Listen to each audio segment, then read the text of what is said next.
better tell it. People on the streets say Sabrina speaks. Tune into the show, she will let you know. Tell all your friends and family.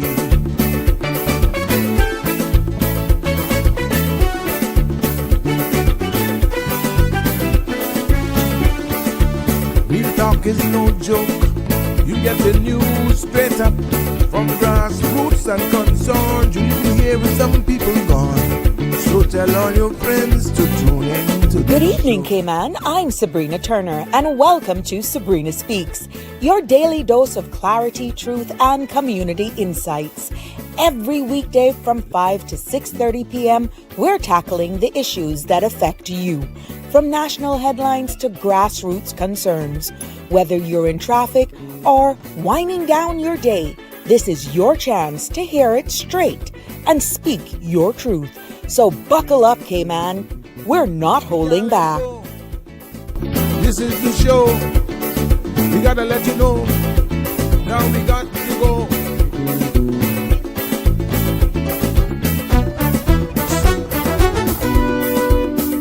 And now here's Sabrina.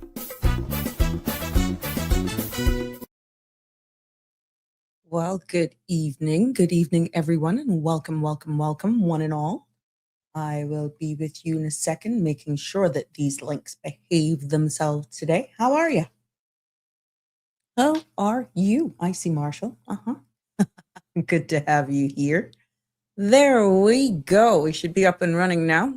Fingers crossed, toes crossed, you name it, everything is crossed.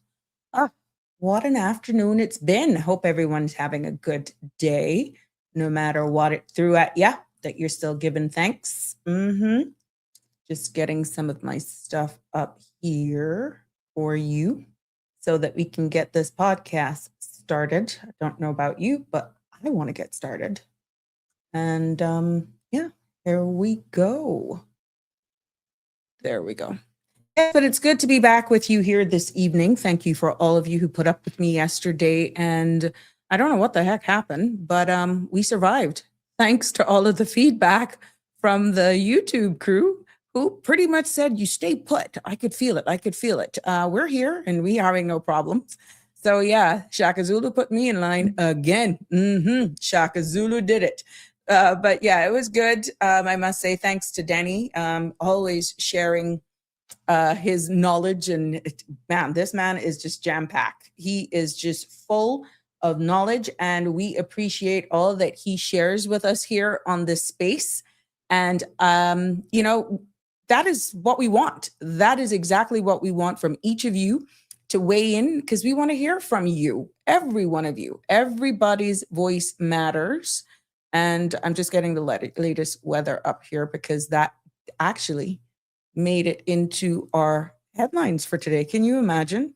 Our weather forecast has actually made it into the top headlines, but I will not repeat it. I will just get straight into it and to share that with you as we embark on today. Yes, Jimbo, you are here. Yeah, I don't want to, I put myself together a little bit this evening because I was rushing and I just grabbed. So, but I got to remain seated, Jim. Jokes on me. I got to remain seated. You're not going to tell nobody about that. It's just me and you. But welcome to one and all. I'm Sabrina, and welcome to another episode of Sabrina Speaks right here on CMRTV.com, because we're voices of the islands, conversations for the world, and the podcast where voices rise, stories unfold, and inspirations take center stage. It is so good to be back with you on this eve before Friday, and looking forward for those nice cuddly temperatures as they're blowing in this weekend. Last night was like, OMG, if this is a precursor to what we're expecting, let's say the next 48 hours, I'm all in. But today's conversations was sparked by something that came up yesterday, and it stuck with me. I could be honest with you. We were talking about the importance of good health, even though it was, and thank you for some of our followers and friends who shared an image with me. We were talking about the cost of of food in the grocery store. And thank you all for sharing your tips. It continued even into the night. I was getting stuff, and into this morning getting messages as well, different tips and stuff that people are. And I thank them for appreciating that, that we brought it up. But it went into the importance of good health and the dangers of high fructose food, and the simple natural practices, grounding, and the importance of sunlight that can really transform our well-being. And I thought, this is a conversation, obviously you guys embraced it. And I didn't even realize it was getting that good that it was 7:00. Hence me pretty much saying, Danny, we got to go. We got to cut.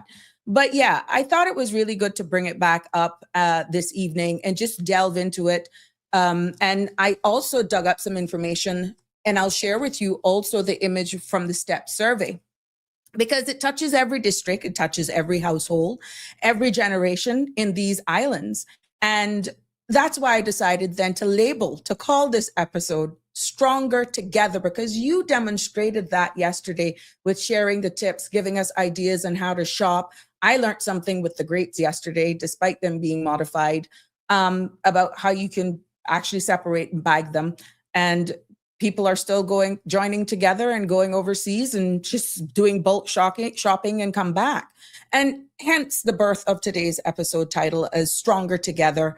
And as we understand Cayman's health reality not only from information that you, our valued audience and participants, are sharing, like Denny was sharing some stuff and you guys chimed in what you do as well, but because that's exactly what this moment calls for: strength, unity, and also truth. And what's wrong with bringing us together when it comes to health, right?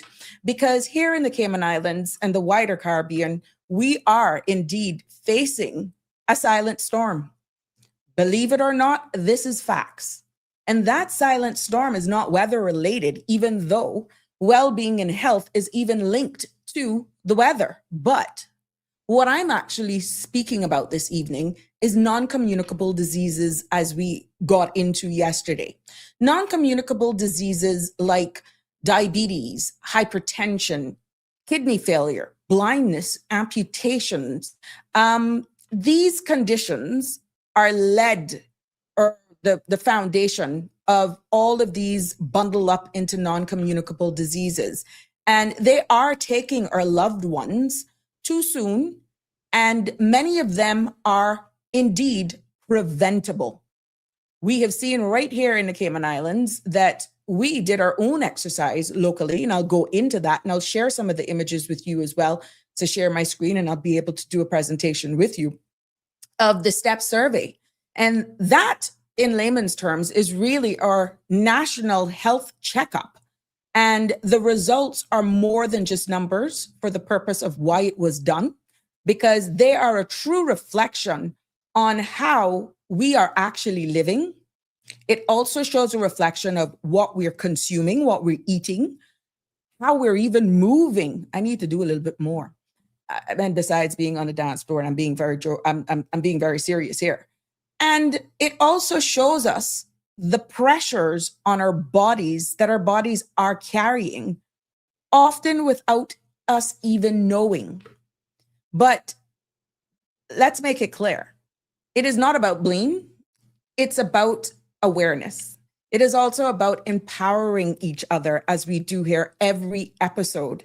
And it's also about understanding where we are and where we can go and what we decide we will do. And because the future of Cayman's health isn't written in stone, it's really and truly written in our choices at the end of the day.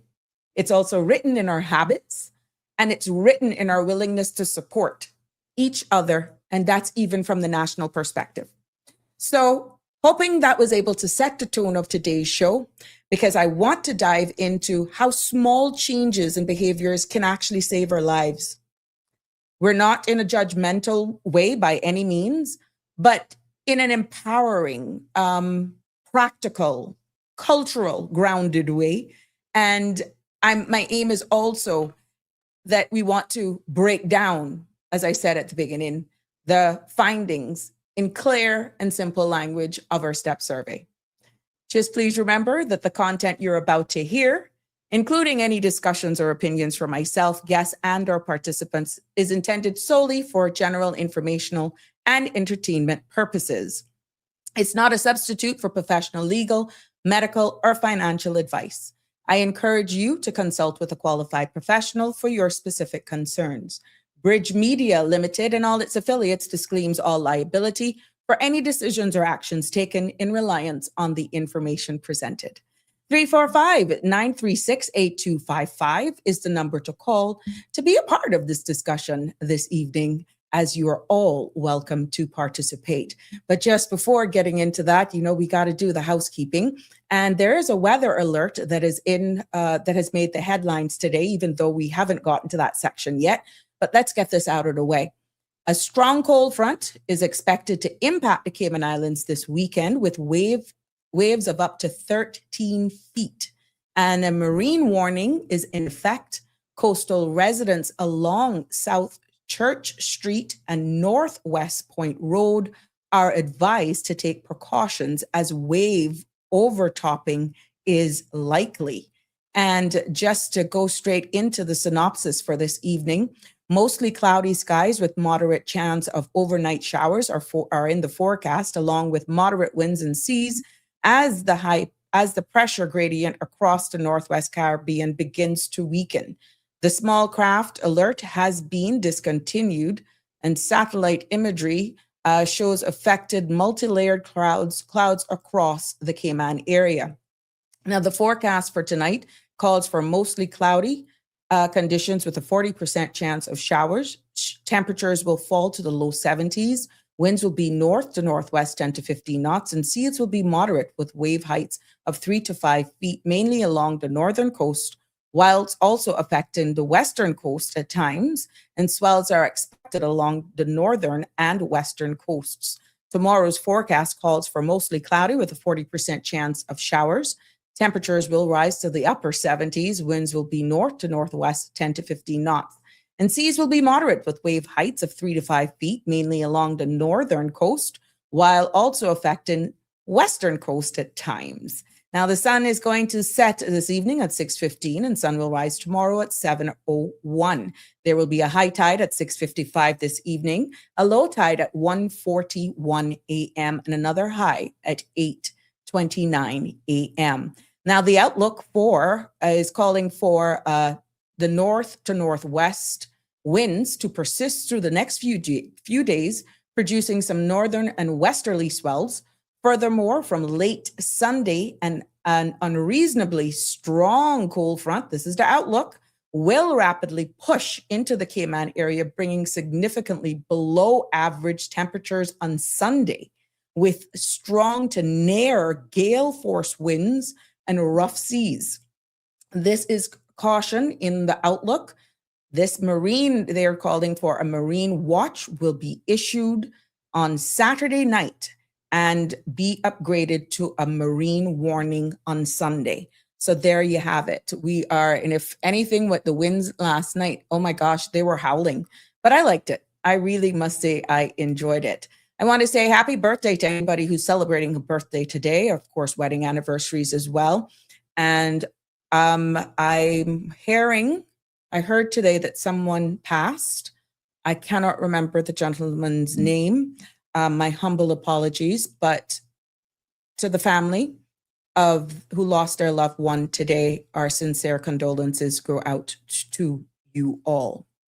Now, so I just want to take this opportunity to extend sincere condolences to the families of that loved one. Now let's turn our attention, before we dive into today's global headlines, let me give a warm shout out. I see you all coming, to everyone who is joining me live, whether you're tuning in from Georgetown, Bordentown, West Bay, Australia, the United States, even the UK. Thank you, Miss Dawn. Yeah, that's Mr. Rudy Watler. Yes. I was speaking to a senior earlier on and but I didn't remember the name. Thank you, Donnie. Thank you for that. But our thoughts and prayers go out to the family. It was one of those things, you're in the middle of stuff and I didn't remember the name, but thank you. That's exactly the gentleman. Yeah, so whether you're tuning in from West Bay, Cayman Brac, or wherever you are in the world, we appreciate you. Please drop your name at any point in time and tell us where you're listening to us from or tuning in, and tell us how you feel. I want to thank you for being a part of our global conversations here. And even when we keep it local, you're always welcome to tune in. Let's get straight into it. I want to share with you that the Cayman Islands government, and I actually have it here. Yes, I got the image. The Cayman Islands government has released the official summary of its cabinet meeting held on Wednesday, January 21st, reaffirming its commitment to transparency and good governance.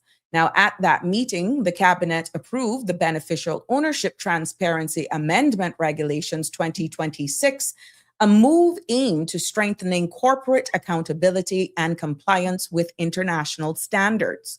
Ministers also gave the green light to begin drafting amendments to the Trust Act 2021 revision and the Trust Transparency Regulations 2019, signaling continued reform in the financial services sector.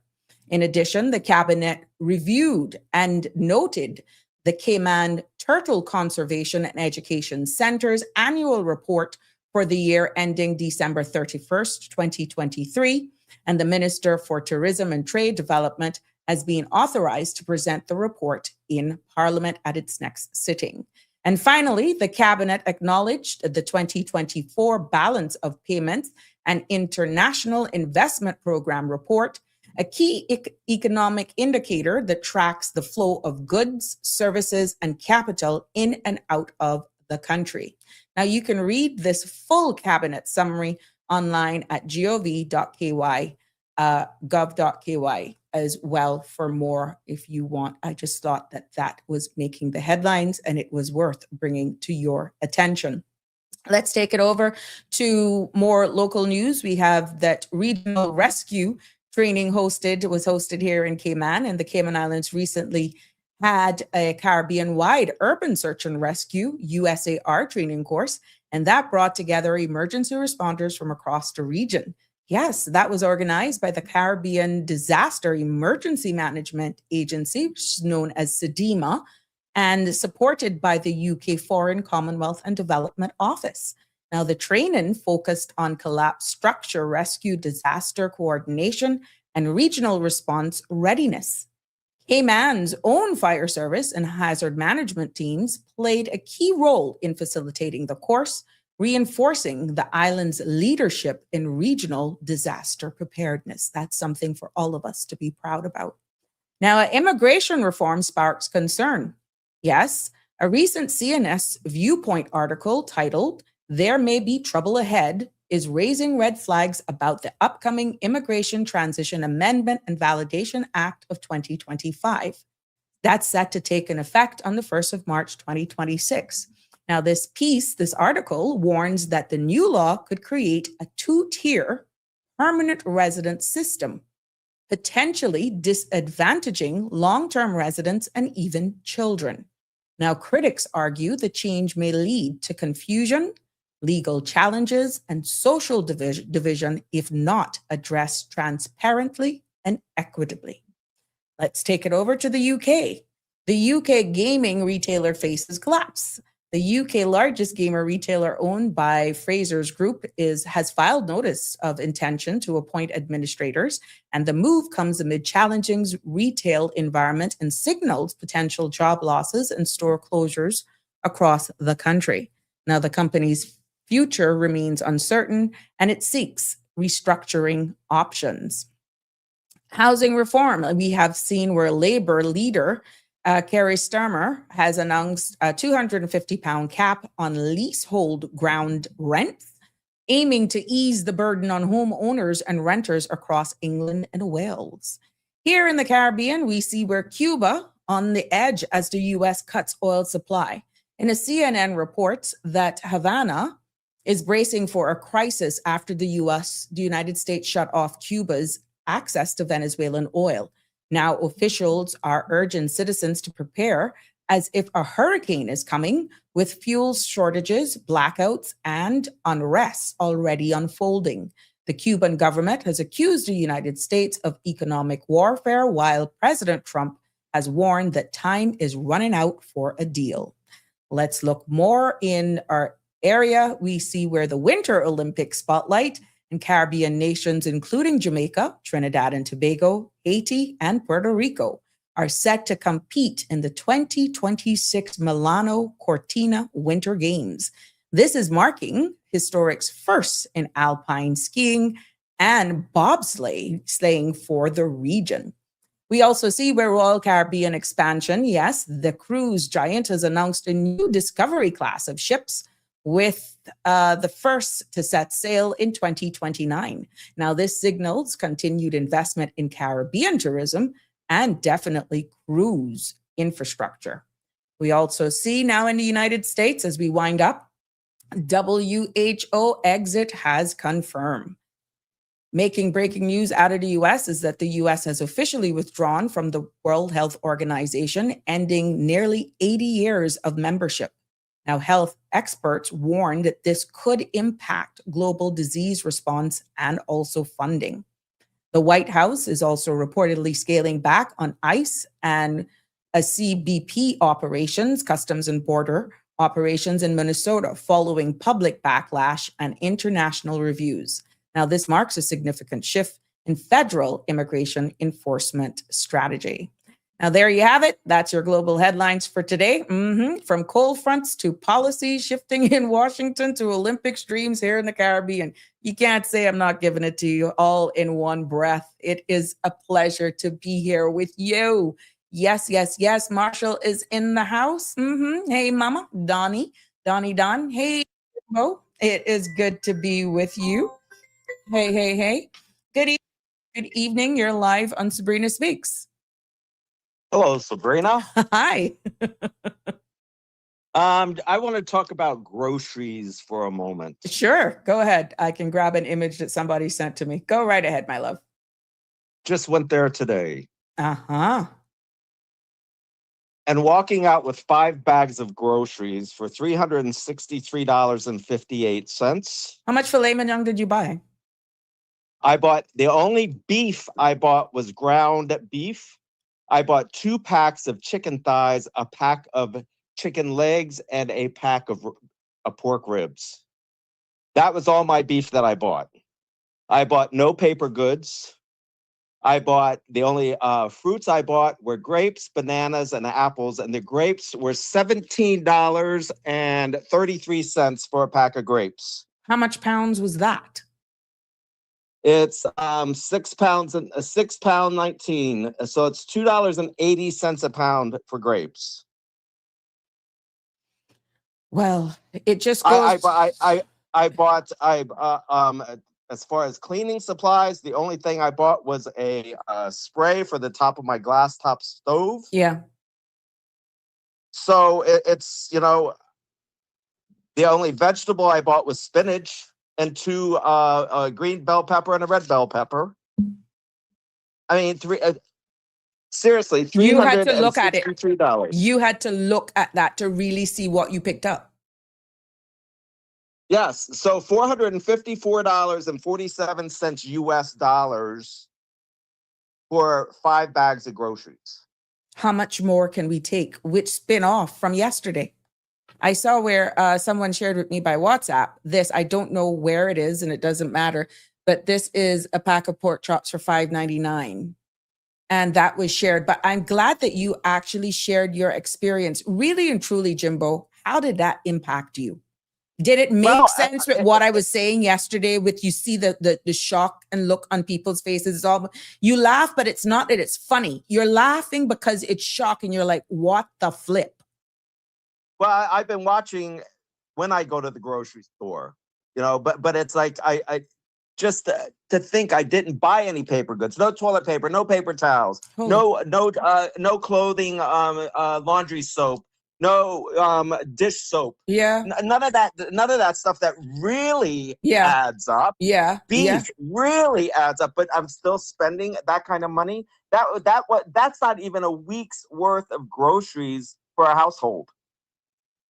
where do we go? What do we do? Like I said, I'm wondering if it's in silent protest for something that we're not seeing, but it's not making sense. Jim, You know, it's not making sense.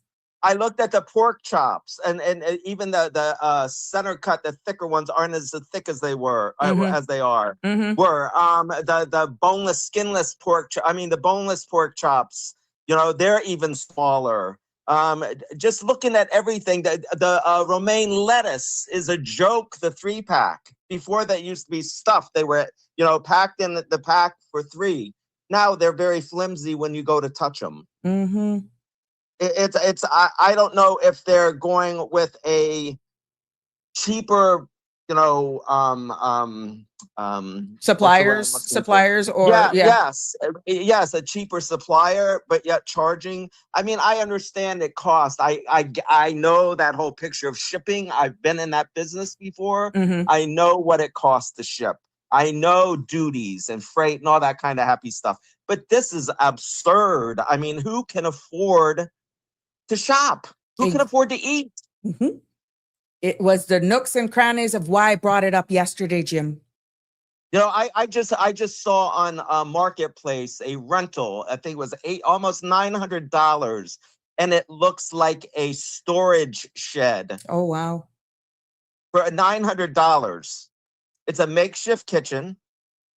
If you want to call it a bedroom, it's got a metal ceiling in the bedroom, and from the outside looks like a storage shed. And you see, it's there's nobody doing this rental control. And again, the gatekeepers, where do we start? Because this is real. You're trying to go and do grocery shopping for, let's say, a week. And it all depends. You're going to be cutting back just to make that stretch. How many people have $400 a week to go to the grocery store? And I don't eat junk. There's no junk in here. There's no chocolate, there's no ice cream, there's none of that stuff in the shopping list. I mean, I couldn't even get my yogurt, Fage yogurt. They've been out for like 3 weeks. The whole yogurt freezer was practically empty. Dry beans, I know a lot of people are cutting back, so that people are picking up dry beans. There was hardly any dry beans on the shelf. Oh wow. It's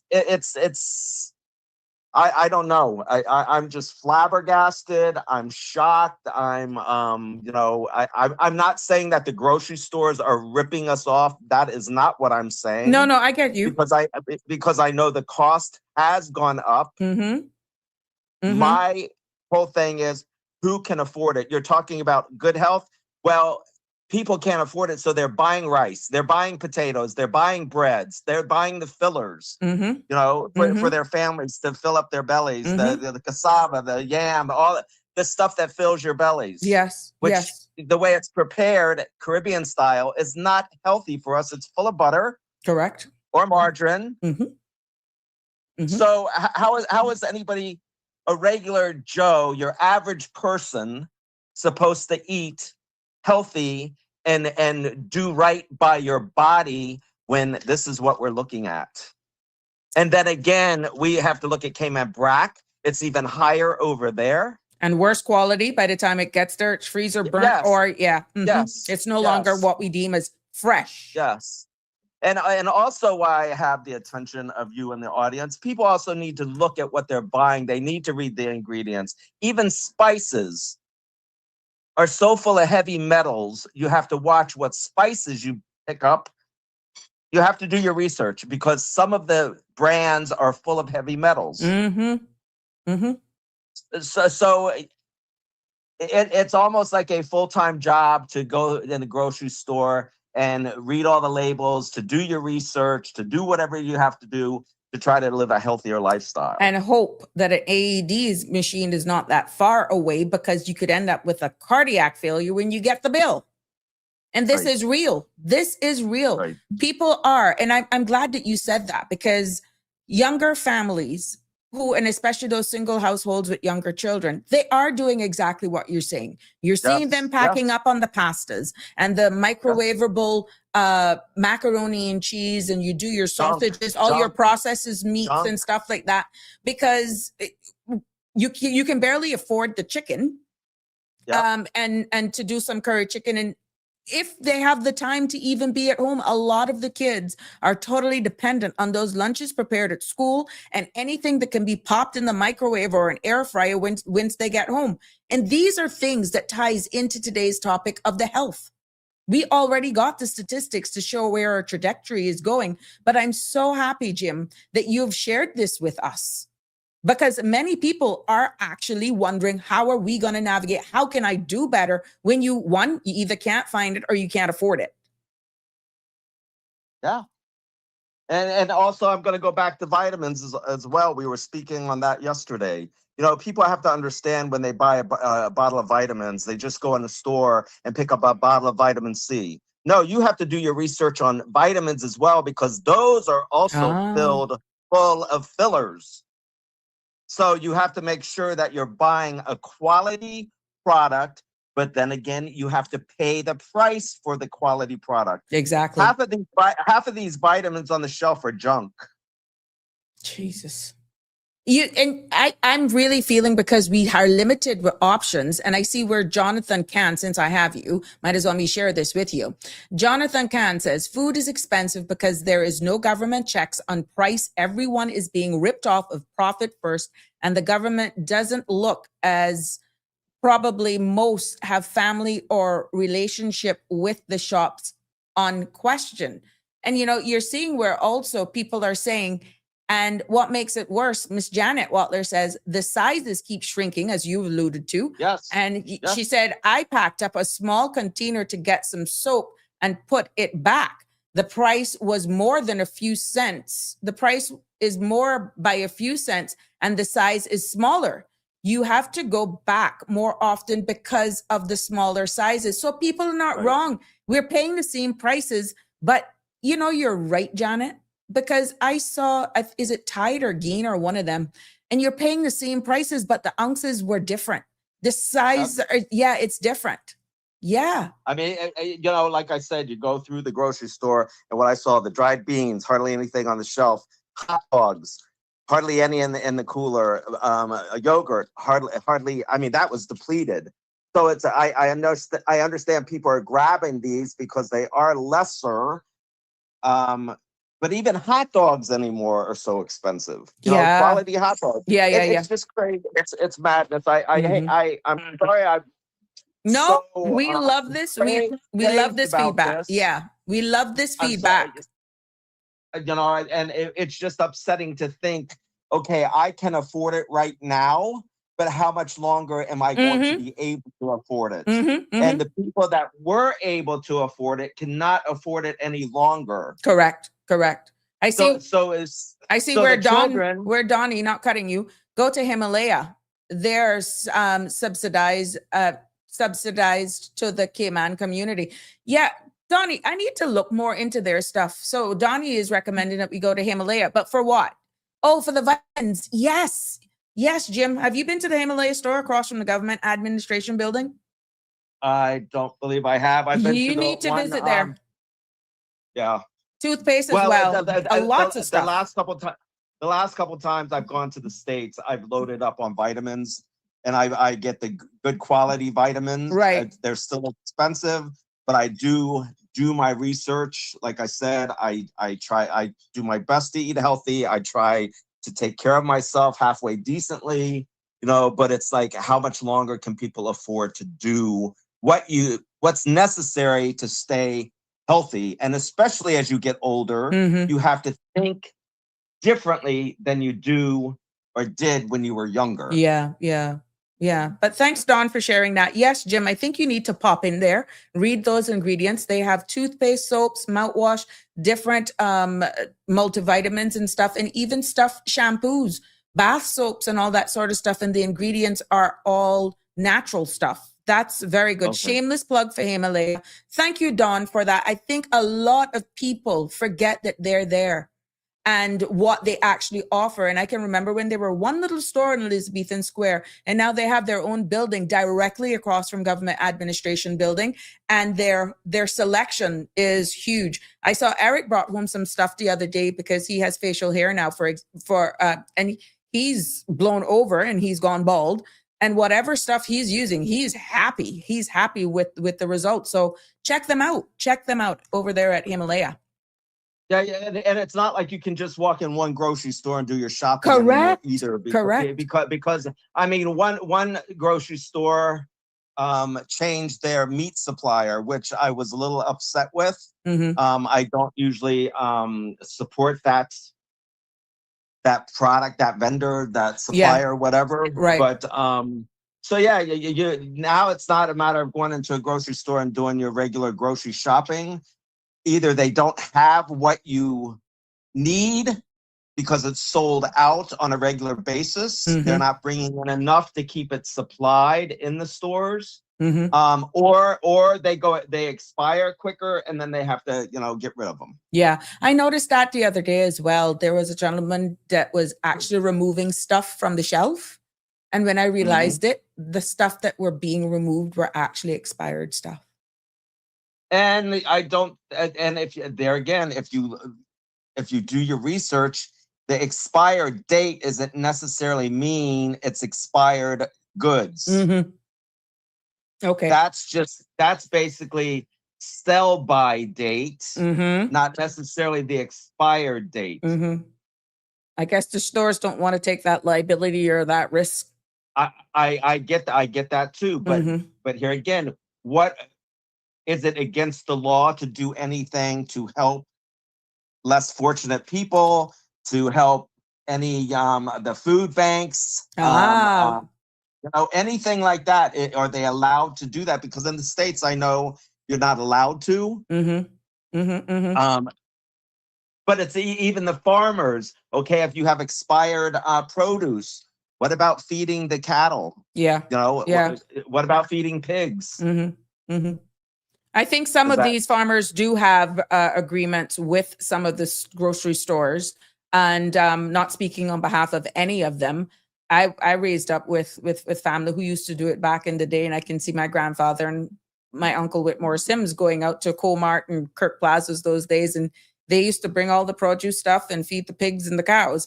Now, I'm quite sure that happens, but with all of the liability and lawsuits now as we've modernized, that of who we are as a culture now, Jim, you never know when one is going to say, well, I had a bad batch, even though it was an agreement and it killed my cow. You don't know. The risk is real. So I don't know. And even some of the food banks here, I guess, if they even take it and it's not too far off of its expiry date, because I'm quite sure you check anybody's pantry right now or their fridge, they're using something that's expired and it's still good. Bet. Okay. You bet. And that's what Guilty I do. I research. Guilty as charged. If there's an expired date, I research it and to see, can I still use this? And then you do the sniff test and you do the taste test and all that sort of stuff, especially if it's in a refrigerator or you can freeze it, right? But it comes a little different where responsibility is concerned and liability when you're actually selling these stuff. And then the NPOs, I'm not so sure how the law surrounds them for distribution to those who are in need. Now, it's one thing of those same persons, let's say we dump it. Let's say you and I have our store and we dump it knowing that people go through our garbage, right? But we are not taking the responsibility because legally we are disposing of it. You understand what I'm saying? But when you actually, as a food bank, give something away that is expired, that's, again, it could be good. Scratch and dent stuff. It's where society is gone. And let me tell you something. It's society.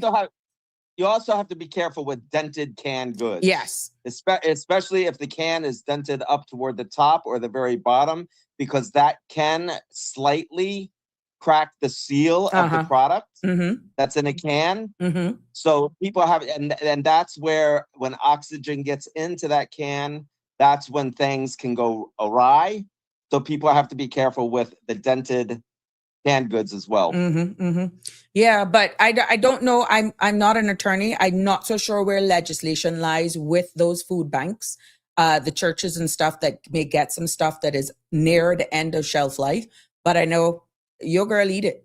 Once it's in my pantry or my thing and it's good and it's not, in this case, compromised, I eat it in a good, but that's home consumption. It's a little different when Right. you're doing it and distributing it for public Correct. consumption, you know? So Correct. it's a delicate dance. As we embark on what the realities of life, maybe some of these things may change. Maybe some of the persons who even receiving these things from our food banks, they will tell you, look, I ain't taking this. This is expired.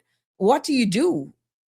Yeah. What do you do? You don't have it, but I can give you something that expired, let's say last week or just a few days off. You have the right to not take it, but Yeah. it'll be interesting to have that wider conversation to see what legislation surrounds, because it's a lot of wastage. It's a lot of wastage. I'm thinking about more along the lines of produce. Yeah. You know, Okay. you can actually see it. You know, if a apple has a bruise in it, you can cut out the bruise. Mm-hmm. You know, there's certain things that could possibly be utilized for people who are less fortunate, people that are hungry. Because I know even kids in school, you know, go to school without breakfast, and a lot of times their meal is school meal. Mm-hmm. Mm-hmm. Mm-hmm. So, you know, I just wanted to bring that to the forefront. Thank you. And you know, my heart goes out to the people that are really having a difficult time. It's not that I overlook, but I just want people to understand that we cannot keep heading in the direction that we're heading in and expect everybody to be okay, because everybody is not okay. And this puts stress and strain on people, and stress and strain, especially stress, is a killer.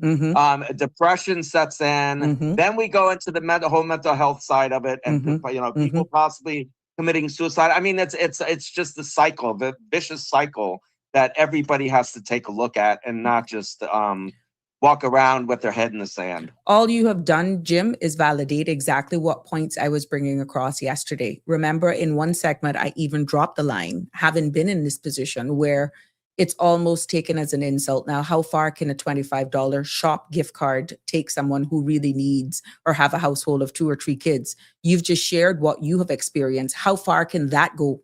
You understand? Well, how far? Well, if you want to buy a bag of grapes for almost $18, that $25 gift card's not going to go very far. See what I tell you? So if you're not giving at least 75 to 100 a pop, those 20 that doesn't give you much mileage at all.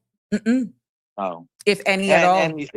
And your delivery is much better than mine is. I'm not a speaker by any means, but if I can get my point across, I'm gonna get it across. We're all real people, Jimbo. This is what makes this space so unique. I thank you. Not everybody would have shared that, but you have validated the purpose of yesterday's show.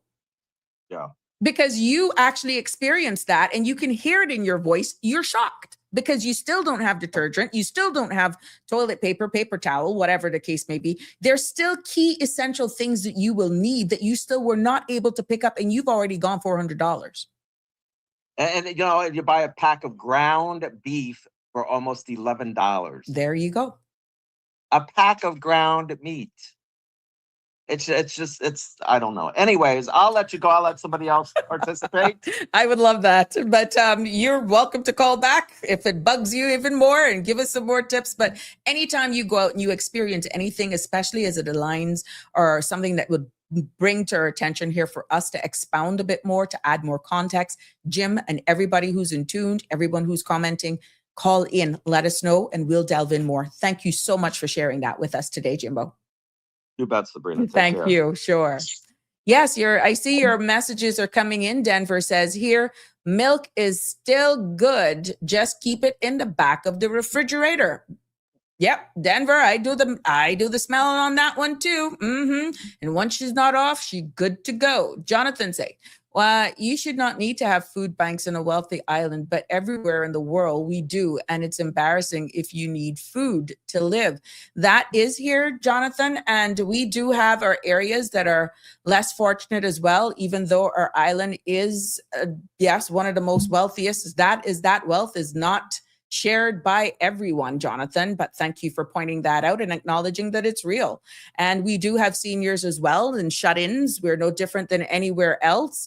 But like I said, as wealthy as we are as a jurisdiction, that's not felt by everyone in our islands. just like everywhere else. Shaka Zulu, have you guys considered that there is a difference between expired and best by date? Yes, that's what Jim was actually saying, but in the context of the conversation. And thanks for bringing that up as well.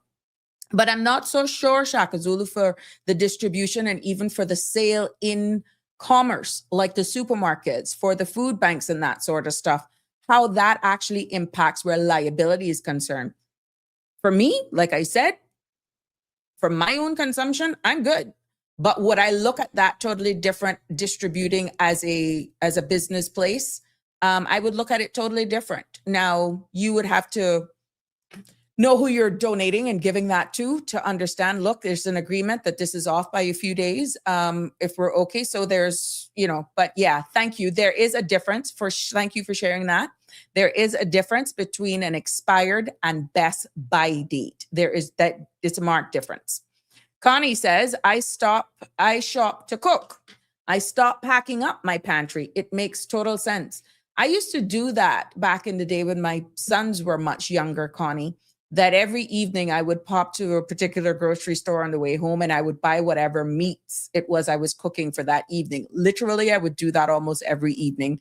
Friday, we go out and we have fun. Of course, that was family time. But, and I know that there are a number of people that still do that as well, with the exception, of course, for your laundry detergent, that sort of stuff. But yeah, that works even better. And some people, Connie, that's the only how they can live. It's almost daily. They just go and they pick up what they need and they go home and they prepare it.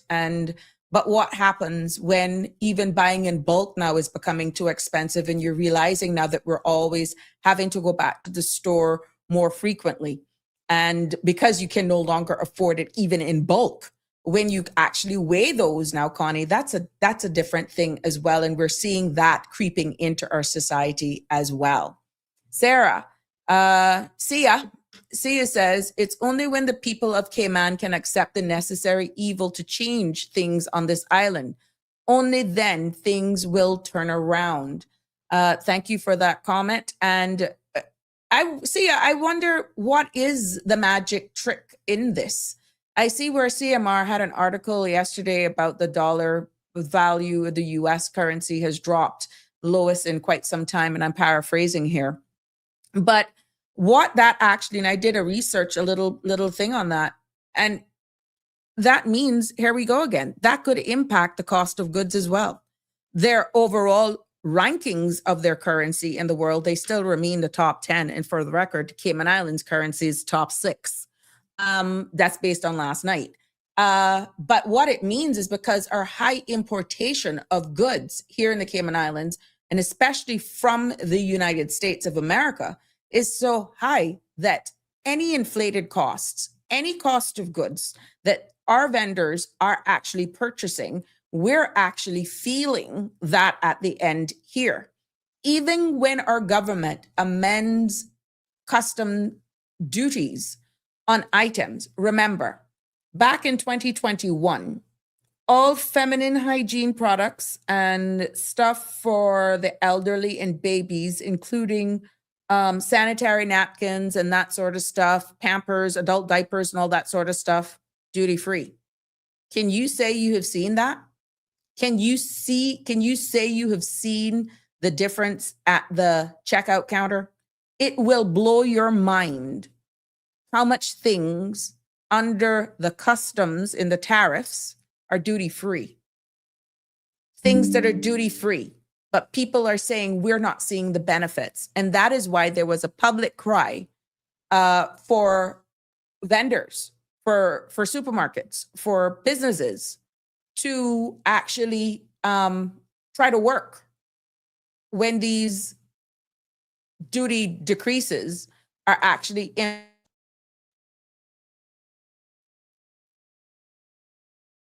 effect. How do you, the customer, benefit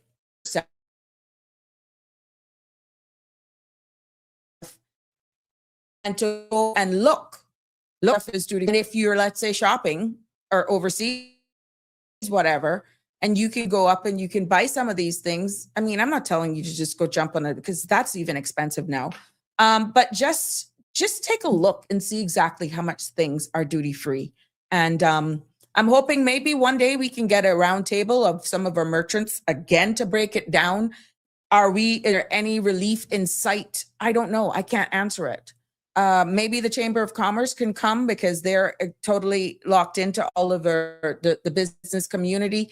Maybe they can come on one day and explain what feedback they're getting. We know the cost of doing business. We've seen the reports there from the Chamber of Commerce that they've reported, and it's hitting hard based on information that they got from the small business survey. And they say that micro and small businesses, and I quote, the owners of micro and small businesses across the Cayman Islands have said that they're struggling to survive as revenues decline or remain flat, while costs such as government fees, rent, and banking charges drain their resources. Uncertainty over immigration policy and prolonged vacancies are also taking a toll, according to the Chamber of Commerce survey of its 600 members. Now, what it said in regards to medium and large businesses that are likely to be in the black, but they are still concerned about the growing negative impact of the same issues. So what that pretty much highlights is that even though the medium business are not in the red, they're feeling the same pains as the micro and small businesses. This article also says that the results of the annual 2025 State of Business survey were released on at this economic forum, and you would hear Omar this, and he also said it was clear that data-backed called for improved policy execution, stability, and accountability. And he also warned that while Cayman's economy remains resilient, the cumulative impact of rising costs, policy uncertainty, and operation constraints is placing an increased strain on businesses across the sector, and that's of all sizes. So it is not like it's not there. Businesses are feeling it, and you, as a customer, purchasing goods and accessing services are also going to feel it. So let me tell you something. Hey, Miss Barbara, how are you? Good to have you with us this evening. Always good to have you joining us. Jim is saying, Jonathan, as a response to John, not everyone who lives in the Cayman Islands is wealthy. Many are not. The islands have come to cater to the wealthy who have come here. But right now, everybody has to go to the supermarkets. Thank you, Jim, for actually weighing in there. And everyone has to use the supermarkets. But that goes into question about the non-communicable diseases when we're making these decisions of purchasing foods to just fill our tummies. So we're stocking up on the high starchy foods, the processed meats, and this storm of what's happening and the impact that it's having on our overall health is actually going to be another issue on our national health of everyone. The choices that we are forced to make because sometimes we can't afford it is also going to have a toll on the national's health. And when you talk about diabetes and hypertension, kidney failure, and all of that, they are all leading causes to what we're seeing here in the Caribbean. They're seeing, stats are showing that those are the leading cause of death in our region. And while, yes, we know that genetics also play a role, lifestyle is what it's found out in these findings is the biggest driver, because what we're seeing in the data surrounding what's happening in the region, and also here, I'll go into that a little bit more, is that we're seeing that they're younger people who are diabetics. We're seeing them more dialysis patients in general. We're seeing higher rates of obesity. We're also seeing increased amputations. And there's also in the region an increase in families struggling with medical costs. Now, on top of that, medical cost, insurance, and the cost of even choosing to do or living a healthier lifestyle. Now, this isn't, and I must say, we shouldn't be ashamed. This conversation shouldn't bring shame to anyone, to any one of us, or any jurisdiction. We are merely just bringing an awareness and hoping that it will empower our leaders and each other in this space as we continue to navigate together. He says the government has the power to do what they need to do to help us all. A lawyer is not any more important than a garbage man, and that is why the government has to control the cost of living. Keith, these are some of the things that were actually spoken about. I can recall the premier saying that in the last opening of the House, or just before the House closed, or when they presented the SPS, I stand to be corrected, where they were looking at hoping that if they could get their hand on the lowering the cost on utilities, that could leave some persons with residual income in their pockets, making ways or doing things that people could have additional disposable income. Okay? I could really be honest with you, Keith. It would have to take experts to figure out in a small island development states, which were all struggling, how do you actually address it without price control, consumer legislation? And that in itself is a delicate dance. Please don't misread what I just said. How do you actually address the cost of living without actually dealing with price control? Now, someone in the business in itself will say, do I want a government telling me how much I can sell eggs for? Do I want a government having national legislations to say how much I'm going to tell a business operator how much they can cut hair for, or how much they can actually do somebody's nails, how much you can patch a tire or sell a tire? You got to be careful. It's a delicate dance. Now, going back to food, is there something nationally then that we look at for the basic grains, healthier options like your meats and all that sort of stuff? These are all things, Keith, that this government would be challenged with as we see geopolitical pressures is at stake. We're seeing tariffs are impacting. And when you look home, what do we produce? Can we sustain ourselves without any imports whatsoever, be it by air or by sea, for let's say 3 weeks? What would happen if we were unable to do any imports here for at least, let's say 2 weeks, 3 weeks, by air or sea? Sustainability. What do we produce? Would we be able to survive? I ask that question because you're at the power of those who are selling the products for us to live outside, you having your own backyard garden, your own farming, that sort of stuff. But as our population as well continue to increase, the supply and demand becomes an issue. And that's where, is it life or is it a bottom line? And these are all delicate balances nationally that our leaders actually have to balance when they're actually sitting at the table. And experts coming in, how can we do this?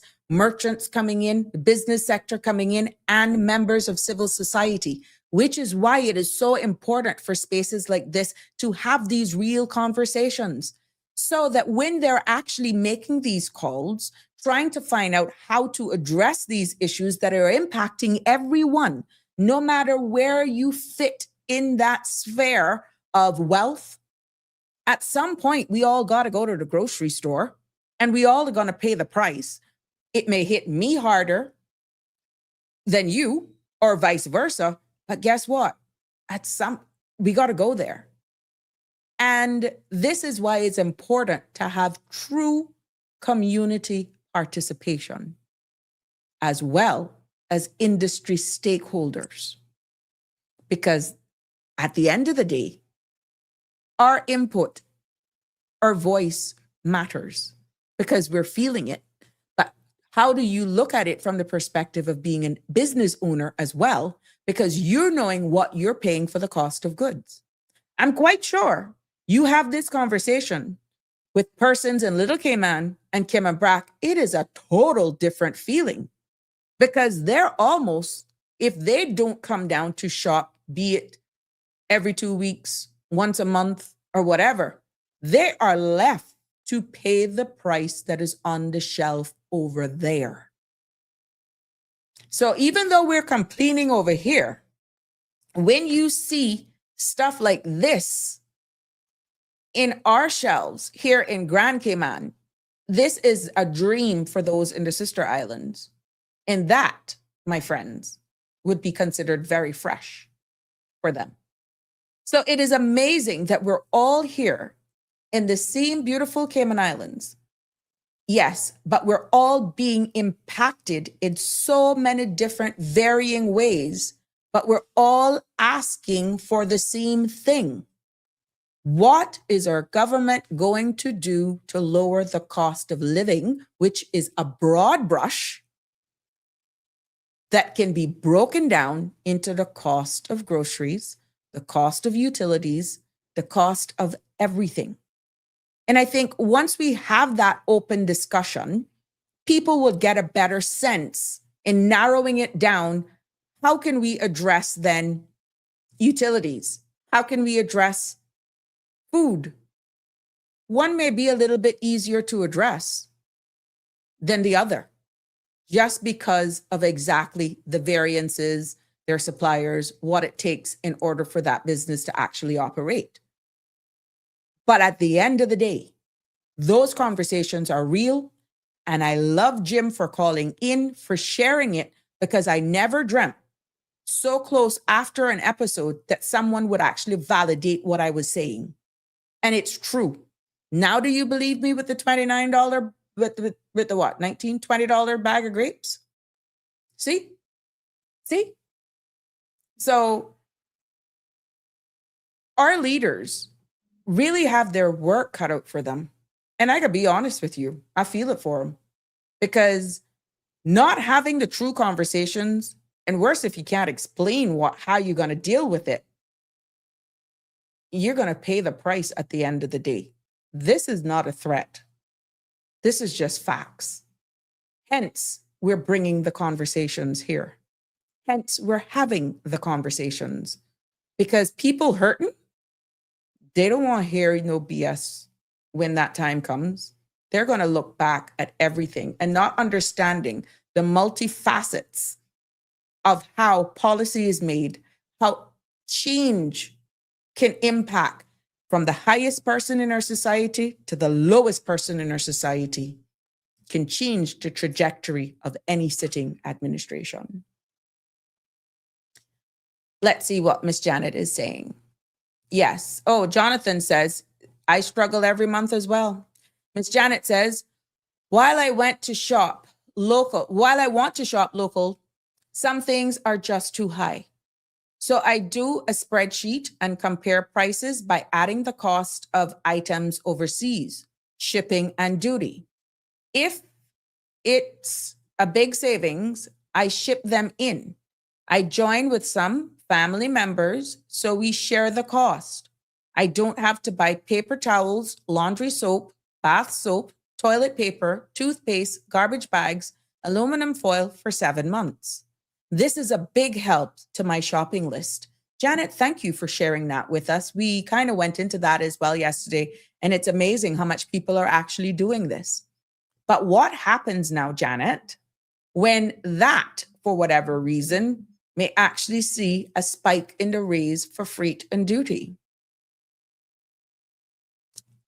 Let's hope that that remains, so that this option available to you is still saving you money. And if you pooling, and I love that idea where you pool it with others so that you all share the weight and it's not so bad on each other. So Miss Janet, I'm just hoping that all the other costs with the consolidation, the freight, the duty, and all of those other fees remain at a level that this continues to be a better way of savings, especially when you pool with others. Jonathan actually says, and I agree with Jim Norris, costs are out of control. And I really feel the time has come now where that conversation needs to be had on a national scale. It has reached its breaking point now where people are actually seeing it for themselves and they're saying something isn't right. Now, for full disclosure, this is not coming at any supermarket. This is not coming at any business. It doesn't matter. We're bringing this to an awareness, bringing the topic up for awareness and for education purposes, because this is real and all of us are feeling it. So we're not targeting, or neither are we coming, and Jim alluded to the same thing. We're not coming at any one of our supermarkets, okay? Tartarian says, it looks like business owners has more power than government. That's why the government should have its own supermarket. That idea, Tartarian, was thrown out as a government discount. And some are for it, some are against it. Some, based on discussions, is saying, well, you know what happens? Everything government starts, it falls through. And maybe if it's a private-public partnership, but then would it be truly a government discount store? The reputation right now, Tartarian, that government projects actually do and they continue to survive, that stigma stands strong. And I'm feeling some apathy based on the feedback and conversations that were being had, that even though it is an excellent idea, the track record of anything 100% being managed by government doesn't normally hold. This would be something new, and whether or not it's something that could probably regain the faith and the trust of the citizens, if this is something that an administration may want to explore and embark on, given the current climate, maybe they can redeem themselves. And let's see, but let's hope that they are listening. And this is not the first time that I have heard this suggestion, a government discount store for all different kind of things. But in a small island development states, what would that be saying directly to all of the grocery stores? If it's grocery stores, we're going to be going after, or well, not after, trying to get into. What does it say for those who are already in business if government actually competes? I would like to get your feedback on that, your honest feedback. What is the sense of government? What is your sense? Do you support that? Give me your comments. Drop your comment here or give us a call, 345-936-8255. If you feel that that would be a good idea here for the Cayman Islands, it would be good to get your feedback on that. Whether or not our government should consider opening a government discount. Welcome back. You're live. Hey. No matter what government does, not everybody's going to be happy. Number one, there will be people that will always complain no matter what. That's just the vicious cycle of life. And also, when you give too much to the government for the government control to oversee, then you yourself give up your own control. Mm-hmm. So have to be careful with what they are saying, and it's all about pointing their finger at governments. It's not always beneficial to the people.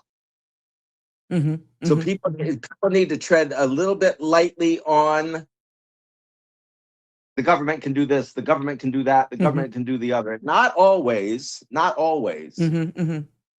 people just have to. Go ahead. Your take on something like a government discount store. I know that there are those in the United States where it's almost, well, it's tax-free, right? That's why it's labeled government discount, right?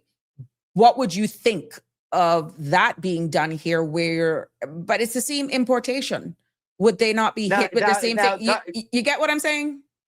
Wait, when you say government in the U.S., are you talking about military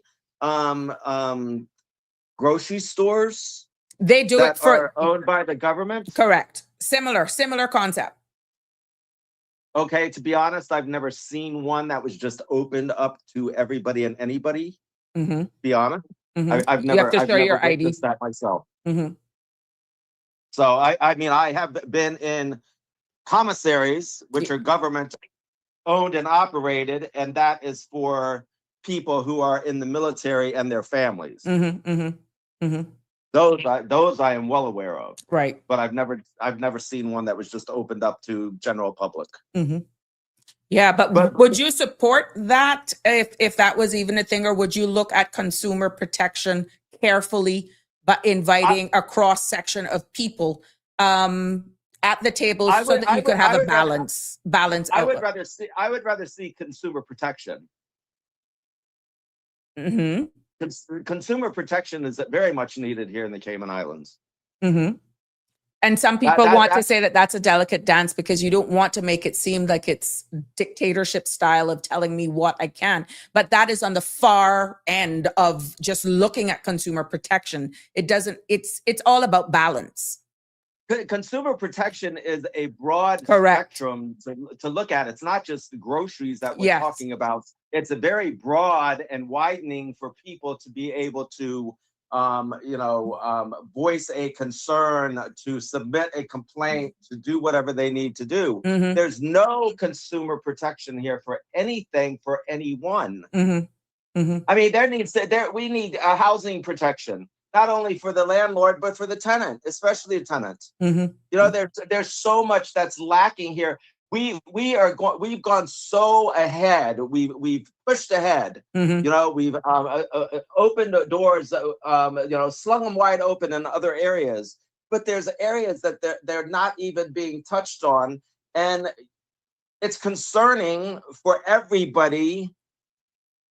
We need to back it up a little bit and say, okay, what about the housing? What about the population? What about I was just talking to somebody about the waters. The waters have been fished out. Mm-hmm. The whelks are pretty much gone. Land crabs are gone.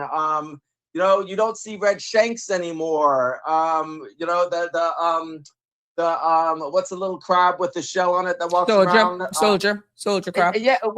Where is all of this? Oh, what they're happened? Little What Cayman happened and to them? Cayman. Little Cayman and Cayman. You got a few But here in Grand Cayman, but but more Grand- rocky area. But Grand Cayman used to have it all the Yeah, time, yeah. and they were plentiful. Mm-hmm. We have been. I'm not going to say. How do I put this delicately? We've allowed and opened up to different areas of the world, and a lot of stuff has been taken because they themselves are trying to survive Mm-hmm. in a place that is very expensive to live and doesn't pay a whole heck of a lot. Mm-hmm. So what are talking about balance? What are we doing to protect and reserve what I came to love, Mm-hmm. what I arrived and saw in Grand Cayman, Mm-hmm. what I was in awe about? It's gone. Mm-hmm.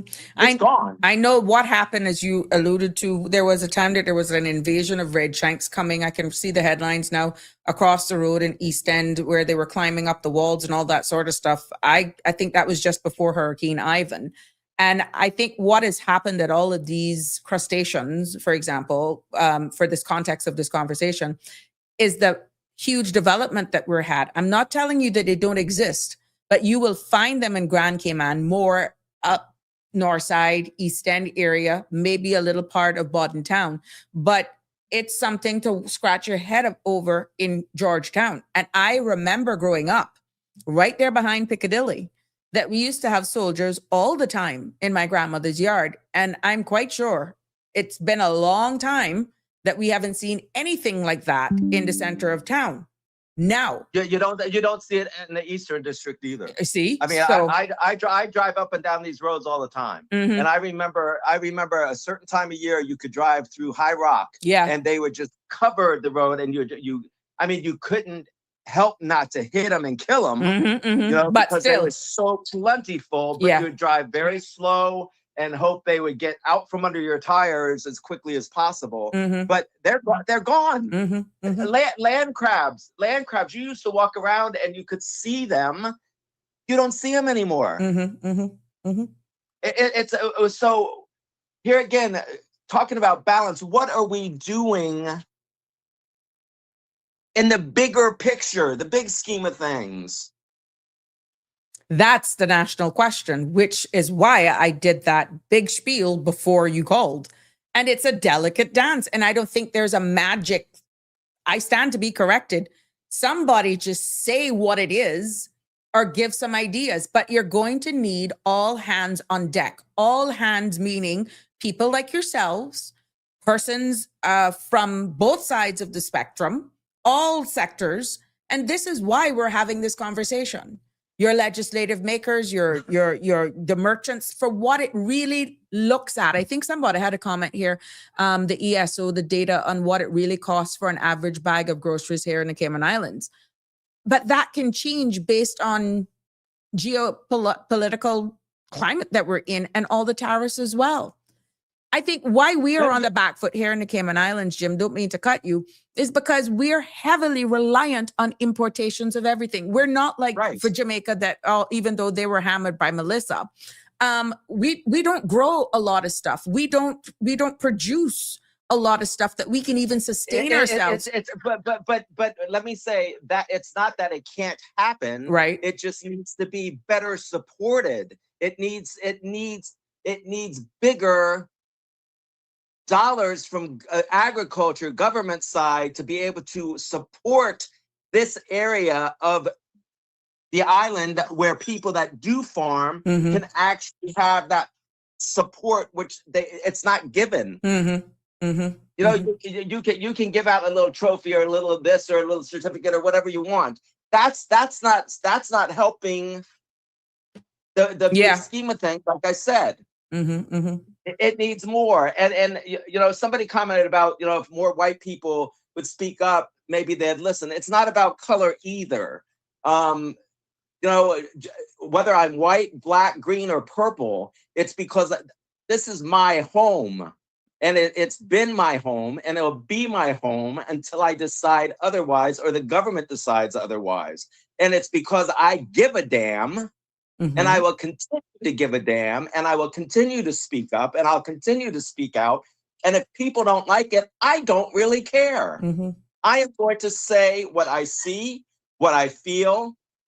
And if everybody doesn't participate in making change, nothing is ever going to change. ICCA is saying there's not enough land to purchase to sustain the country anyway. And Sia also says telling people to farm is not going to help. I see where Shaka Zulu said massive depletion is taking place. The caller is correct. Foreign workers are using the natural resources to survive and supplement their small income. Many boomers spoke of that happening long ago. So you know, I said years ago, that this island is going to go down a path that it's not going to be very pretty for a lot of people, that they are going to go for the wealthy. And that's exactly what has happened. Sia is suggesting that if the government wants to help people, they need to eliminate all duties on food. I don't think that's not going to happen. And clothes. No, that's not going to happen. We're seeing where some of the stuff have been duty free already, as I alluded to. See, I don't think you may have to tune in then, but people are not. I know I have a friend has a spouse that is bedridden, and they still take the flight to Miami to bring back adult diapers. And when I heard that, I'm like, why? I said from 2021, those were duty free. And they're like, no, it's still cheaper for me to buy a ticket to go away and buy the same adult diapers than what I pay for them here. And I'm like, but that's not making sense. And trust me, they still travel to get those adult diapers that we made duty free. And the other thing I'm going to talk about quickly is shipping. The shipping charges are astronomical compared to what they used to be. People have to understand that shipping, bringing a container in, and when you look at these grocery stores, bringing in 20, 30, 40, 50 containers in at a time, it's based on the container. It's based on the weight of a container, the size of a container. And you see, all of those costs are going to be passed on. Everything, every person that touches that, though, that impacts the cost. Exactly. And if you're going to be in business, you have to make a profit. Mhm. Otherwise, there's no point in being in business. Mhm. Mhm. People, a lot of people don't see the bigger picture. They don't understand, and they're not meant to understand. But some of us have experienced the cost of running a business, the cost of bringing in merchandise, the cost of goods, whatever you want to call them. It's expensive. Mhm. Mhm. And that is why making And then you have to pay duty on top of that. yeah. So it's, I mean, you can't run a grocery store and say something was $5 and sell it for $7. It just doesn't work that way. Because even if the government, actually asks, why can't it happen? Meaning, why can't it actually be duty free? That's revenue that the government is collecting, but it doesn't mean that it will still lower the cost of the goods, because as Jim is saying, you still have to pay for the cost of the container, for the freight, for and that is not cheap. So you may not and then why Cayman Brac is even more expensive is because of the shipping from Grand Cayman to the Brac or Little Cayman. That's also a cost that has to be added to the cost of the goods. Mm-hmm. Sia feels it's not free, right? For people that don't know, it's not free to ship from here to Cayman Brac or Little Cayman. It's not free. Mm-hmm. Sia feels that money. If the government was getting another source of revenue, it could happen. Okay, well, what's that source of revenue? Exactly. And if it's government, that means, for example, the increased filing fees for work permits could be for that other source of revenue. The increased fees on the driver's license for non-Caymanians could subsidize for that. You see what I'm saying, Sia? What would be the other source if it's not that? Because government's duties is government's money. Coffers goes into the government's coffers. So Sia also says, what would you do to make more revenue on the island? I'm not an economist. I wouldn't know, to be honest. You would have to explore. You would have to explore other options, like be it, you remember now we went into medical tourism. We talked about sports tourism. We talked about other stuff you can't build anymore. These are other innovative ideas, but it's a quid pro quo. You have to create that environment to attract other revenue streams for government, and something, it's not free. You got to give them something to get back something. So there has to be a solution, and the people that are asking questions, well, come up with a solution. Exactly. Don't necessarily pour it all out on the government to figure it out.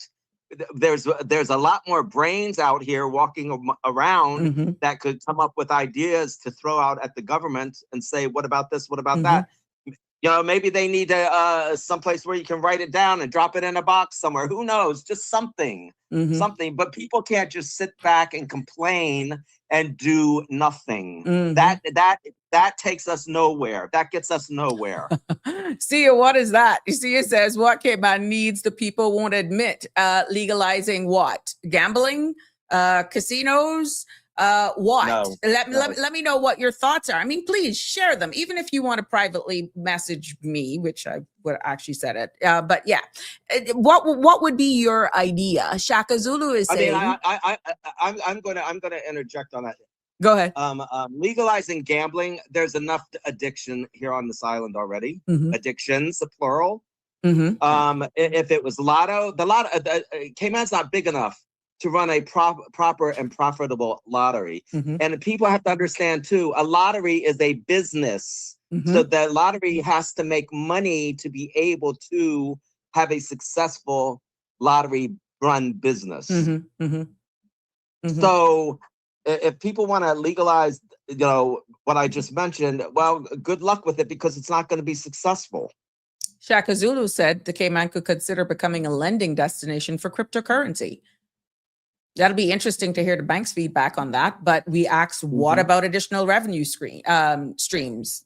There you go. That was an idea. Denver says another Yes. way is to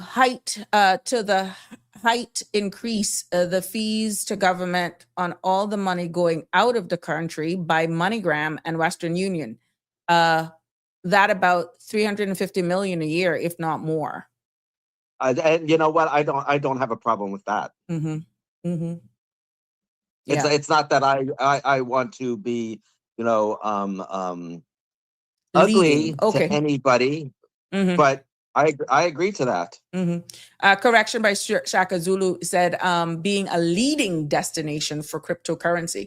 Well, Shaka Zulu, I think we may be posturing ourselves to possibly set the bar there with what we're trying to do with shoring up or safeguarding our connectivity with the Maya fiber cable. And I think the premier also said that that's why this digital footprint here in the Cayman Islands and making sure that we have the infrastructure around. I'm not speaking on their behalf, but it goes into what you were saying.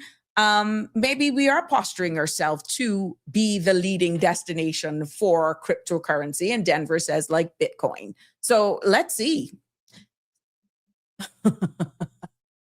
I will leave you there again. Oh, Sia says Cayman needs to triple its tourism, and there's only one thing that can help this tourism. But before we triple our tourism, we need a better road infrastructure. So I still don't know what Sia is getting after, but I'll leave it there. Sia, I think I know it's after 6, but yeah, I'll leave it there. Jimbo, thank you for weighing in. It's always a pleasure. All right, darling, take care. Have a good evening. I'll continue listening. Yes, thank you so much. It's almost 6:30. We got a half hour to go here on the Sabrina Speaks. 345-936-8255 is the number to call to weigh in on this conversation. Keep your comments coming in. But see, I kind of have an idea where you're going. I hope I'm wrong, but I'm not going to say it. Someone asked, what would I do if I was in government? And I'm thinking they were asking that in regards to the government discount. It was a conversation that I supported in its what was actually suggested of us exploring that option, to be honest. And when the discussions came about, now it never came to fruition. Now, a government discount store, government taking it all over, as I said, in principle, looking at it to lower the cost, of course, was something that I supported. But of course, that was making sure, because I'm one, I need to look at it from all aspects. I needed the data. And it was one thing of saying, yeah, let's do this, let's do that. But you have to look at the impacts. And if it was not going to yield savings to the Caymanian people and making their lives easier, then I did not have enough information, and I still don't have enough information to see what impacts that could have on our overall economy. But in principle, of course, I supported the suggestion, but of course, subject to getting holistically additional information around it, the pros, the cons of doing it, and engaging with stakeholders, knowing that they would have an interest to protect, of course, what they have, and we don't want to take anybody out of business, but the primary focus is on lowering or giving our people access to more affordable, in this case, food and products. So in principle, yes, of course, I supported it. Shaka Zulu, Cayman has internationally recognized branding that could position it as the leading destination. Yes, they did it with the hedge funds, so do it with crypto. There you go, Shaka Zulu. Tartarian says, not being funny, but for those who are deliberately overweight, these high prices may cause obesity decline. Some people are overweight, not even because of what they're eating. And this is Tartarian, not taking this personal, baby doll. You got to come good to affect me. And I'm not taking it personal. Age for females, automatically you're into that premenopausal thing that happens, but also thyroid, hyperthyroid. And you can go on all the diet there is in the world. You ain't gonna lose the weight. I don't even eat meat. I will pick. If you see Tartarian, I'm putting myself there, and I didn't take it personal, because some people may actually say, yeah, that is the solution. And even with the step survey, some of the even fasting to purge, to actually reset your body and all that sort of stuff, Tartarian, not everybody can fast the traditional way. And this is why certain things we always have the caution, disclaimer, make sure you check with your physician. But at the end of the day, yes, the decline in obesity may not be a healthy decline either, because people can lose weight and it's still not a healthy weight loss. You could lose body mass, you can lose your muscle mass and all that sort of stuff that just gets you weak out. So I think that has to be looked at nationally. And I deliberately answered you to put it in my perspective, because sometimes you try, and it's just whatever disorder you have, you're not going to lose the weight. Sometimes you gain weight, even when you're doing everything right. It's your age, your metabolic way of breaking down certain things. And of course, whether or not you move. Some people walk and they're the same size, but their heart health is good. You see what I'm saying? So there are a number of factors. So we got to be careful with the weight loss. There's a healthy weight loss and there could be unhealthy weight loss. And where we're talking for the purpose of this conversation, if people are stopping buying food and you see a decline in obesity, it may not necessarily always be a good decline. You're live. Good evening. Good evening, Miss Sabrina. Hi. Happy New Year. Is this the first time for the New Year? Yeah, I think so. Oh my goodness. I'm thankful. I will send you a message later to tell you. Okay. Something All right, my love. positive. Mm-hmm. I want to talk about food. I'm going to do a couple of minutes, if you'll give me, Yeah, go of ahead. educating people, or the public, of what we are consuming Mm-hmm. when we go to the supermarket, Mm-hmm. and what you need to look at as in regards to labels. Uh-huh. I used to have culture shock too when I changed it. I call it eating nasty food Mm-hmm. to eating healthy food. And yes, I wish there were a lot more options, but it's what it is. And until we understand that the food we are eating Mm-hmm. is what's making us sick, we're not going to understand anything. So I'm going to educate the public, if they don't know, here for a couple of minutes. Mm-hmm. The deadliest drug in the world is sugar. It's into everything, and you need to cut it out. It's what fuels inflammation in human bodies. It's called fructose, high corn syrup, sucralose, you name it. It's Danny in Warren there. went all into that yesterday. You missed that episode. Oh, I go back and watch it. Hence It the is birth of so- today's episode. Mhm. Yeah, it is so addictive. White bread. Read the ingredients. This whole wheat bread that scream at you, they're whole wheat. They're not whole wheat. They're nasty. You want some decent bread?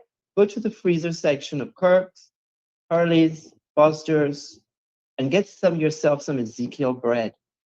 Yes, it is $6.99 a loaf, but one slice fills you, and it's all sprouted greens. If you eat bread that is coming from sprouted greens, the greens are sprouted, they're not processed. Mhm. All this enriched flour, you got to cut all of that nastiness out, Mhm. because that's what is processed. They strip the green of the the thing to make the flour, Mhm. and they're stripping all the nutrients out of it. People got to understand that certain fruits and vegetables have to be organic because of what they're sprayed. I keep telling people you're what you eat. Mhm. And if the public in Cayman does not understand that, let me just educate you here this evening. A few people could answer what part of your body houses most of your immune system. The majority of people that I continually ask when I meet people on a daily basis, they look at me and they tell me they don't know, or they guess it wrong. Mhm. Over 70% of our immune system is housed in our gut. Okay? If we feed it crap, we are going to get crappy results out of it. Your gut has, your stomach, whatever we call it, gut has it's It's like a lining. Mm-hmm. And we continually eat all of this crap with these processed food oils that the companies are only processing them to get every drop out, and they're using chemicals because it's a business. That's what's fueling information in people, because it's in everything. It's in the bread. So you think the Wonder Bread squeezes and goes back to its original position? All of this crap is in our food, and when we sit down and think, you go to Burger King every day and you're having all this old nasty white flour with all this oil. Look where it's going. It's going through your stomach. It's got to process it. And it's nasty stuff that is, you got to feed your stomach healthy fiber, insoluble fiber, soluble fiber, in order for it to do the right thing in your gut, which is keep you healthy. Because if your gut isn't healthy, you are not healthy. Mm-hmm. I use an app to shop, and I encourage every parent from today onward, every soul that has a smartphone can go download it. It's an American app. I don't think it comes up on the UK phones because it's an American app. But it's just go to iOS or Android and you just type in Bobby space approved space app. Download it. It'll ask you a few questions. If you got allergies, you can answer it if you want, whatever. You skip it. You take something this evening when you download it and take something out of your pantry or your cupboards in your kitchen that has a barcode that we get out the supermarket. Take the bread, first of all, that we do. Can the bread, and you will be shocked to understand the nastiness, the processed, man-made chemicals that we are consuming every day as human beings. And one thing I have had to learn, sugar is my worst enemy. Okay? I don't drink sodas. I drink healthy juices. And I go between 3 supermarkets, Foster's, Herc Market, and Hurley's. And between those 3, I find what I need to eat. But most of all, what I include is my healthy farm produced stuff here. Yes, we have sprayed for years with chemicals, and we know the cancer rate is high because of that. It's got into our water table. People have to learn why we get sick from decades ago is because we didn't worry about the land on the beach being prosperous. We worried about the inland. So we sold all the land and it's gone. We can't get it back. So we went to our grounds and the chemicals went into the groundwater. Okay? I think a study was done some years ago. We have one of the highest cancer rates in the world. And they kind of linked it part to that. Based on that, in fact, I don't eat American ground beef. I don't eat American pork. I eat local. I want to know where it comes from. The chicken, I try to find the best chicken in the supermarket. Yes, it's more. It costs more. But when you get over that culture price shock, Miss Sabrina and Cayman, let me tell you, your body is going to thank you. I was skeptical when I started it. Your body's going to not want nasty food after 2 weeks and it's going to go, oh, that tastes nasty. Your taste buds reaches you in about 2 weeks and it says to you, this is nasty. I look at the people shopping in the supermarket and I go, oh my God, the crap you feed in your children. All of this Reese's peanut butter cups and all of this Snickers. And I was a lover of them and M&Ms, but I eat healthy chocolates. Yes, they're 6 something a bar, but you break one little piece and you're full. When you eat healthy food, organic food,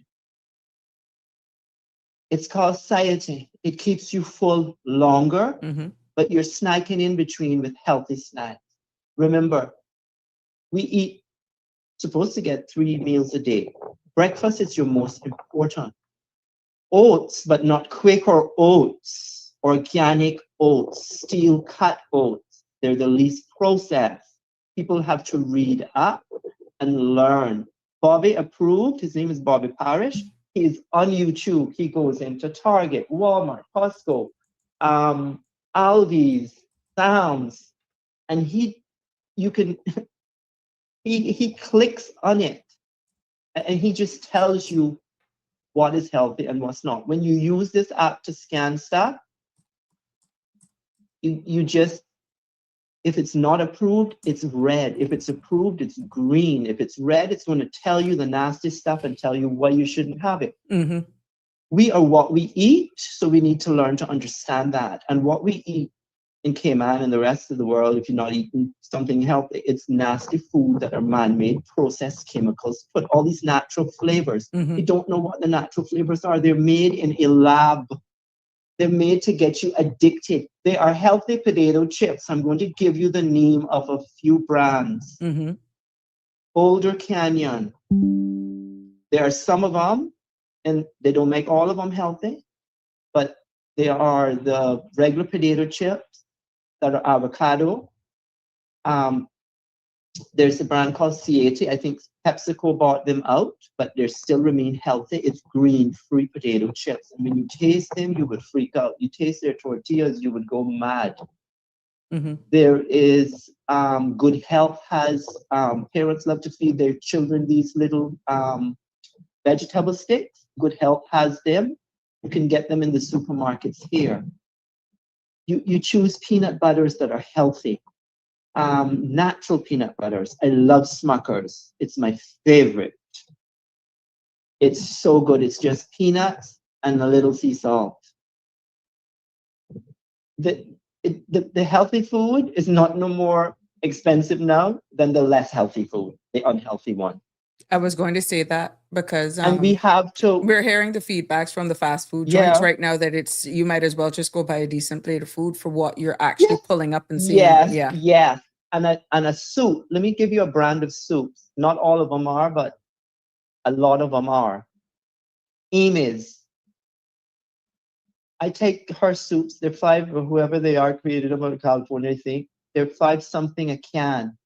But you can get just lentil, you get south vegetable, rustic vegetable. And what I do is I make it an even bigger meal. Mm-hmm. I add some rotisserie chicken that I've cooked, or I add some beef to it, or I add some shrimp or something to it, and I add more sauteed vegetables, but not in vegetable oil, canola oil, soybean oil, or this nasty palm oil. All those are processed. I buy local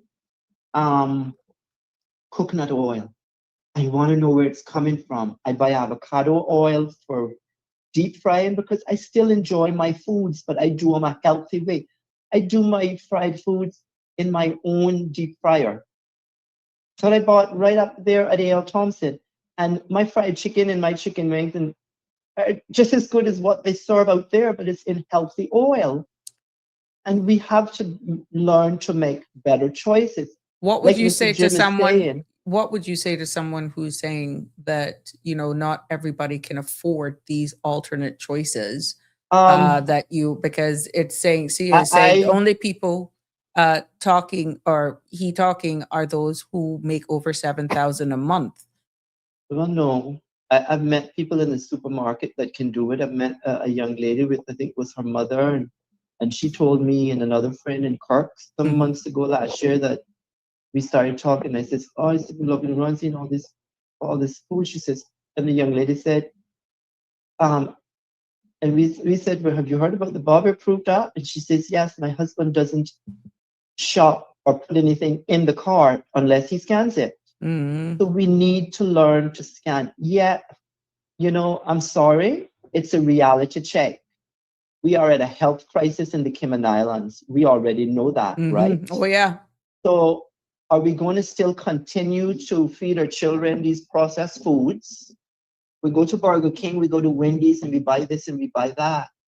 You know, I take one packet of ground beef and I can eat, and I'm a small little human being. I'm barely 5'6.5" and 130 something pounds, okay? But I'm fit for my age. I'm almost 55 come March 1st because I walk twice a day. And I have had to learn to change the way I eat, mean healthy, because I suffer from osteoarthritis. It's not a pleasant thing, but I've somehow managed to keep it where it's not there. Mm-hmm. And it's because of what I've eaten, because we are what we eat. And if we feed ourselves continually white bread every morning, get up in the morning. I'm a lover of coffee, Mm-hmm. but I had to go from to decaf coffee. And I don't put any of this nasty coffee mate crap in my coffee. I use grass-fed milk. It tastes different. I use grass-fed butter. It tastes different. It's better for you. You can still enjoy the unhealthy stuff. Brownies. I love brownies. I buy the Simple Mills brownie mix, and they are, I make a recipe off of one of the healthy flours, all-purpose flour I use that is not bleached, and you can make flourless brownies. Mm-hmm. And I use coconut sugar. I have not given up sugar, but I don't use it a lot. Mm-hmm. Coconut sugar is made from the nectar of the coconut, and it smells toasted when you pop that bag open, that 1 pound bag. It's for something at Foster's. It's called Big Tree down in Cayman Bay. It's delicious. I use honey, organic honey, and I use maple syrup, and I use agave syrup, light and dark. But I go easy on it. I don't put that in my coffee in the morning because I have a healthy cereal by farmers who know, and it's Rice Krispies, but it's a healthy Rice Krispies. It's sweetened with fruit juice. It's not sweetened with high fructose corn syrup. Mm-hmm. Mm-hmm. And there are 7 Sundays cereals. Ezekiel even makes a brand of cereal. And once your body learns that you're feeding it healthy choices, morning, afternoon, and evening. And people need to stop skipping breakfast. Breakfast has to be had. A cup of coffee and a banana can't do you till lunchtime. Mm-hmm. You run out and you want to grab a patty. I love patties, Miss Sabrina, but I make my own with healthy flour. They're easy. What do you say to those persons who are saying, look, I love what you're saying. I hear what you're saying. But first of all, I work 2 jobs, and this is not making excuses. This is real of what's happening in my home. You understand? I Yes, hear ma'am. what you're saying, but it's just not practical for everyone. And Sia is saying force inflicted malnutrition because people just can't afford it.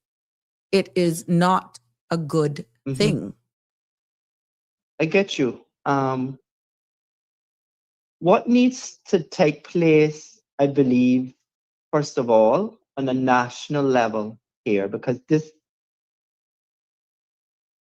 50 years have gone by where we have been told what to do, what not to do, what can we do, and what can't we do in this country. And that regulations, I call it, is gone out the door with this government, because this is a people-driven government.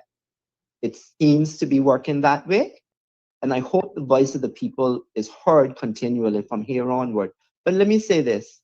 It is going to have to take a bigger effort, and it's going to have to ultimately fall on the Ministry of Health through the Cayman Islands government. We are going to have to sit down and have a talk with our supermarkets and our importers who import food into these islands and say, look, we need a lot more healthy choices, because nobody can afford these horrendous hospital visits when we get sick. And it's food that is fueling it. And we need to look at ways of sourcing healthy food. We start here with our farmers. I would love to see a lot more produce in some of the supermarkets that is local, because it's lacking horribly, because not everyone wants to go to Georgetown any day of the week to go to our farmers market. And I think what could be done here to start healthy eating on a national level is once a week do a farmers market in some of the districts. It will introduce more people. It will introduce to healthy vegetables and what's available. Because I buy my turmeric, I buy my ginger, I buy my thyme, I buy all of that from the farmer's market. And it will ask, I tell you, I have vegetables from the farmer's market going on 2 weeks. And I got bok choy that looks like it was been there since yesterday, but it's been there 2 weeks. Mm-hmm. It lasts longer. It tastes different. So it's going to have to be a national level where the government says we need more imported foods that are healthy. I've heard the conversation being had, but it needs to come forefront and to the public where we know this is going to take place. Importers import in more healthy options that are organic, and government doing its part to somehow lower the price on those prices that are healthy food choices Mm-hmm. and up in the ones that are unhealthy, and then therefore making it a choice. You want to eat healthy, you eat it. You eat healthy, but it's basically costing the same here now because it has to be done on some national level. Mm-hmm. And the Minister of Health has to come forward and do a lot more because we are in a health crisis. If people have not understood that, they need to get that. We have a hypertension problem, a diabetes problem, and high blood pressure. And you have some people in Cayman that have it and don't care to do what is right. Mm-hmm. And that is a strain on our healthcare system. And I find it a lot with our elderly. They're hard-headed. They don't want to do it. They don't want to. They'll take their medication, and you'll hear them holler, "Oh, I need a tablet for this." Mm-hmm. So Well, we know for sure, based on the information that came out of the STEP survey that of 2024, that revealed in that finding that 90%, 97% of our population has at least one risk factor, either diabetes, high blood pressure, or heart disease. And 97% yeah, of our population. It is a serious wake-up call, and people can say what they want to say about what I'm saying this evening. I hate to be the bearer of bad news, but your tricks and your Fruit Loops and your other nasty cereal bars about Nature Valley, go look on the back of them. We're not supposed to get but an allowance of added sugar a day because we get it from our foods. But when you have a cereal bar that says it has 16 grams of added sugar, Google the 16 grams of sugar and you will understand what teaspoons it is, what you're consuming. The government relies on Judy, yes, but there's going to have to be a balance somehow brought in between it. Because we have already heard the CEO of the HSA say, Cayman cannot afford what is happening in a healthcare system. And those of us that rely on government for whatever reason, or for insurance, it is up to all of us to try to do and live a little healthier. It isn't going to kill you trying to make time to go for a 10-minute walk. And you know why that statement was so profound? Because it's not sustainable. At some point, it's going to blow over and it's going to pop and the bubble will bust. And then what? When you go to the hospital and you can't get the services you need, what's going to happen? So if we think that we're not eating crap, we need to cut out the sugar. We need to lower the salt. And what I find is I have never given up salt. But I've learned what healthy salt is, and it's sea salt. I mix all of these together because that's how I was taught when I was growing up as a young child. I watched my mom, I watched my aunt next door, and I watched my next door neighbor. And I learned how to cook how they cooked. And I put my salt, I put my black pepper, I put my cayenne pepper, my turmeric, my ginger, my sea salt. I use 2 versions of Mrs. Dash. I use my seasoned salt, and I mix all of those up. Because what I've found is, in order for the turmeric properties to work, in order to help me with my arthritis, black pepper has to be there to release it. And yes, the Himalayan sea salt. Sea salt is healthy. my potato chips that I eat, Boulder Canyon, all it has is potatoes, avocado oil, sea salt. That's All it. stuff that you can pronounce. Yes, it's not 15 ingredients behind the pike that you buy in that says Lay's, and they are so much healthier. And avocado oil makes stuff crispy. Mhm. I cooked on my stove because I'm not a user of a toaster any longer because it's radiation. I hate a microwave too, it's radiation. I take a simple frying pan. I put one little bit of half-fed, grass-fed butter. You can get salted or not unsalted. Mhm. I get avocado oil in the spray can from Price Right. 2 big old bottles, 2 big old spray cans. It's $20, but it's healthy oil. I'm going to ask you to wrap And up. We have less than 5 Yes. minutes. And I spray it, and I made with my Ezekiel bread. I browned it, and Mhm. I made an egg sandwich, and it was crispy to the end. So we have to learn to make better choices, and that app is there, free to use. Mhm. But I understand government relies on duties to fund the budget, Mhm. but a balance has to be brought in everything, just as in with our lives. And it's like we make ourselves, I think, stressed out a lot more than we need to. And if people just sat down, Mr. Jim talked about not seeing the soldier crabs, the red chinks. Mhm. I still get to see them in this beautiful district of West Bay because I've learned where they are. Mhm. And when they come out at nighttime is the best time to see nature because you look up to the stars. I want everyone to just listen, just take 5 minutes this evening before you go to your bed. Go outside in your yard and look up to the sky and enjoy the cool breeze that we're having, that is hopefully lowering our electricity bills for everyone. And enjoy a little quiet time before you go to bed. And be grateful because we have people fighting to come here to live amongst us. We live here. 1 minute, caller. So thank you. Thank you. God bless. And Excellent information sharing.